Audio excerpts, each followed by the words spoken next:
मसीह यीशु की बाबरकत फ़तह तो जलाली नाम में आप सबों की सलामती हो। अजीज़ो खुदावंद आप सबके साथ हो। खुदावंद आप सबको बरकत दे, आमीन। आइए आज सुबह हम कलाम मुक़द्दस में से पढ़ेंगे मुकाशवा की किताब उसका 22 बाब।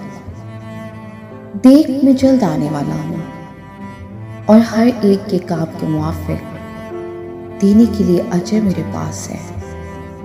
मैं अल्फा और ओमेगा, अव्वल और आखिर, इब्तदा और इंतहा हूँ। मुबारक है वो जो अपने जामे धोते हैं, क्योंकि जिंदगी के दरख्त के पास आने का इख्तियार पाएंगे और उन दरवाजों से शहर में दाखिल होंगे। मगर कुत्ते और जादूगर